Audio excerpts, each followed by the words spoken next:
News చూస్తున్నాం. ఏపీలో గెలుపోటములపై అయితే ఎవరు అంచనాలు వేయలేకపోతున్నారు. ఏ ప్రభుత్వం వస్తుందో కూడా నిపుణులు సైతం చెప్పలేకపోతున్నారు. సర్వేల్లోనూ ఒక క్లారిటీ అయితే కనిపించడం లేదు. దీంతో జూన్ 4న రాబోతున్న ఆంధ్రప్రదేశ్ ఎన్నికల ఫలితాలపై టెన్షన్ వాతావరణం కనిపిస్తోంది. కానీ ప్రధాన పార్టీల నేతలు మాత్రం విజయం తమదేనంటే తమదే అంటూ ధీమా వ్యక్తం చేస్తున్నారు.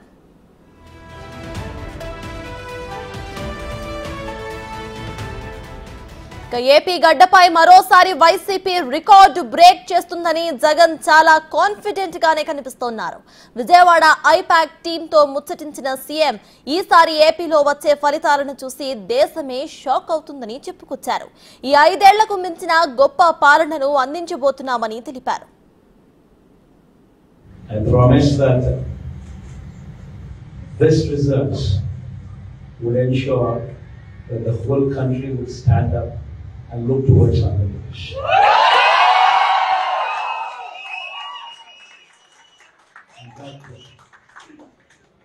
When someone told me last time itself was 151, last time out of 175, 151 itself is a tall number.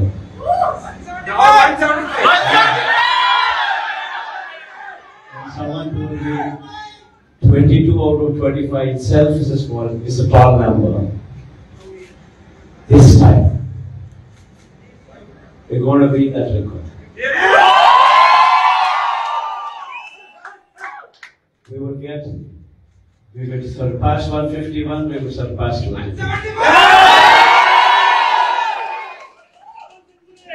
And predominantly, God's grace, touch wood, they've given a good deliverance of the governance. The governance model that was put in place was never seen before.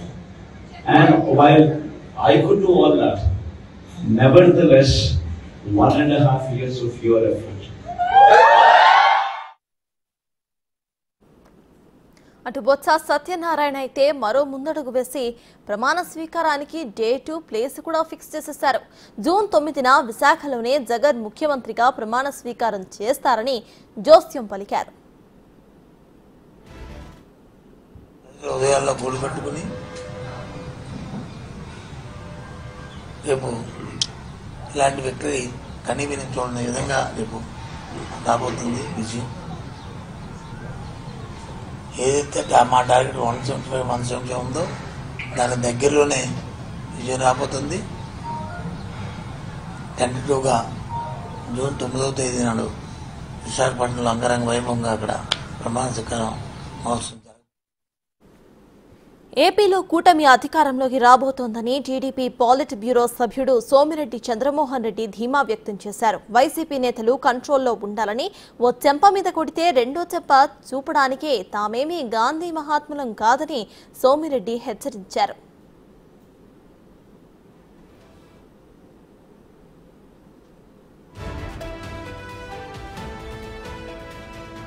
వస్తుంది, no doubt. Minimum 135 వస్తున్నాయి. మీ మాదిరిగా why not 175 ఈ మేము చెప్పటంలే. కంట్రోల్లో ఉండండి. ఇంకో 17 రోజులు ఉంది కౌంటింగ్. ఒళ్ళు దగ్గర పెట్టుకొని ఉండండి. ఒళ్ళు దగ్గర పెట్టుకోండి. ఎమ్మెల్యేలు మంత్రులు అందరికీ చెప్తుండా, తమాషాలు కాదు. మేము మడిగట్టుకొని ఈ చెంప మీద కొడితే ఈ చెంప మీద కొట్టే దాన్ని కొట్టమని దానికి మేము గాంధీ మహాత్ములు కాదు. డెమోక్రటిక్ సిస్టంలో ఎలక్షన్స్ జరుగుతాయి. గెలుస్తాం, ఓడతాం, ప్రతిపక్షం, అధికార పక్షం. జూన్ 4న రాబోతున్న ఫలితాలతో జగన్ కు మైండ్ బ్లాక్ అవుతుందని టీడీపీ నేతలు అంటున్నారు. జన సునామీలో వైసీపీ కొట్టుకుపోతుందని దేవినేని ఉమా కౌంటర్ వేశారు. ఈ ఘోర పరాజయంతో అసలు జగన్ లండన్ నుంచే రాలేరని ఎద్దేవా చేశారు. లక్షల కోట్లు దోపిడీ చేసి లండన్ ప్యాకప్ అయ్యే జగన్మోహన్ రెడ్డి మాటల్ని నమ్మొద్దని రాష్ట్ర ప్రజల్ని, వైసీపీ కార్యకర్తల నాయకులు కౌంటింగ్ ఏజెంట్లుగా నిలబెట్టుకోవడానికే ఈ కోతలన్నీ, ఈ మాటలన్నీ కూడా బయటకు వచ్చాయి. తప్పకుండా రాష్ట్ర ప్రజలు పెద్ద ఎత్తున ఈ జగన్ రెడ్డి ప్రభుత్వానికి, వైసీపీ ప్రభుత్వానికి బుద్ధి చెప్పబోతున్నారు. పెద్ద ఎత్తున ఈ జన సునామీలో వైసీపీ కొట్టుకుపోతా ఉంది. ఈ ఘోర పరాజయంతో జగన్ రెడ్డి లండన్ నుంచి వచ్చే పరిస్థితి కూడా లేదని చెప్పి తెలియజేస్తా ఉన్నాను. మొత్తానికి పార్టీల అంచనాలు ఎలా ఉన్నా సర్వేలు ఏం చెప్పినా కూడా జూన్ 4 రిజల్ట్ రాబోతోంది. ప్రజెంట్ ఇదే విషయంపై పూర్తి డీటెయిల్స్ మా ప్రతినిధి శివ అందించడానికి సిద్ధంగా ఉన్నారు. శివ, చెప్పండి, అటు ఇరు పార్టీలు కూడా, కూటమి పార్టీలు కానివ్వండి లేకపోతే ఇటు వైసీపీ కానివ్వండి, ఇరు పార్టీలు కూడా విజయం తమదే అంటున్నాయి. సో ప్రెసెంట్ అప్డేట్స్ ఏంటి? సత్తా మొత్తం మీద చూసుకుంటే ఆంధ్రప్రదేశ్లో అధికారం మాదంటే మాదని ఇరు పార్టీలు పోటాపోటీగా ప్రకటనల వర్షాన్ని అయితే కురిపిస్తూ ఉన్నాయి. అయితే ఆంధ్రప్రదేశ్లో జరిగిన ఎన్నికలకు సంబంధించి కూడా ఎస్సీ ఎస్టీలకు సంబంధించి వైఎస్ఆర్సీపీకి పడ్డట్టు, అలాగే చౌదరి కాపు బీసీలకు సంబంధించి కూడా తెలుగుదేశం పార్టీకి పడ్డట్టు, అలాగే మైనార్టీలకు సంబంధించి దాదాపుగా ఇద్దరికి సమానంగా పడినట్లు, మిగిలిన పార్టీలన్నిటికి సంబంధించి అగ్రవర్ణాలు ఎక్కువ శాతం తెలుగుదేశం పార్టీ వైపే మొగ్గు చూపినట్లు కూడా ఇటీవల జరిగిన పరిణామాల నేపథ్యంలో కొంతమంది రాజకీయ విశ్లేషకులు అయితే భావిస్తున్న పరిస్థితి. అలాగే ఇటీవల చాలా రాష్ట్రాల నుంచి, దేశాల నుంచి కూడా దాదాపుగా లక్షల సంఖ్యలో ఓటర్లు తమ ఓటు హక్కును వినియోగించుకునేందుకు వచ్చారు. సో ఈ ఓటర్లంతా ఎవరికి వేశారు, ఏ విధంగా ఏ పార్టీకి మద్దతు పలికారనే ఉత్కంఠ అయితే తెలుగు రాష్ట్రాల్లో కొనసాగుతుంది. మరొక వైపు 2019లో ఏ రకంగా అయితే మహిళలు క్యూ కట్టి అర్ధరాత్రి 12 గంటల దాకా ఓటు వేశారో, ఈసారి కూడా అంతకంటే ఎక్కువ స్థాయిలోనే మహిళలు క్యూ కట్టి మరి ఓట్లు వేశారు. మహిళల ఓట్లు ఎవరికి పడ్డాయి? జగన్కి మద్దతు పలకడానికి అమ్మఒడి నేపథ్యంలో జగన్కి మద్దతు పలికారా, లేకపోతే చంద్రబాబు ప్రకటించిన గ్యాస్ సిలిండర్లు, సూపర్ 6, బస్ ఫ్రీకి మద్దతు పలికారా, లేకపోతే నిత్యావసర ధరలు, అలాగే కరెంటు బిల్లులు, ఇటువంటి బిల్లులన్నీ, ల్యాండ్ టైటిల్ యాక్ట్, ఇటువంటి వాటికి సంబంధించి కూడా జగన్కి వ్యతిరేకంగా వేశారనే ఉత్కంఠ అయితే ప్రస్తుతం ఆంధ్రప్రదేశ్లో కొనసాగుతా ఉంది. అయితే బొత్స సత్యనారాయణ అయితే మాత్రం ఒక అడుగు ముందుకేసి జూన్ 9న ముఖ్యమంత్రిగా రెండోసారి జగన్మోహన్ రెడ్డి వైజాగ్లో ప్రమాణ స్వీకారం చేస్తారని చెప్పి వ్యాఖ్యలు చేశారు. అయితే దీనికి ప్రతిగా టీడీపీ నేతలు కూడా ఏదైతే వైఎస్ఆర్సీపీకి సంబంధించి మొన్న పోటీ చేయడానికి ఎమ్మెల్యేలు, ఎంపీల అభ్యర్థులు చాలా చోట్ల దొరకలేదు, ఎవరినో ఒకరిని నిలబెట్టిన పరిస్థితి. అలాగే నిన్న పోలింగ్ సందర్భంగా జరిగిన పరిణామాల నేపథ్యంలో కూడా కావాలని రాజకీయ బురద దబ్బి టీడీపీ నేతలపై దాడులకు ప్రయత్నిస్తున్నారు.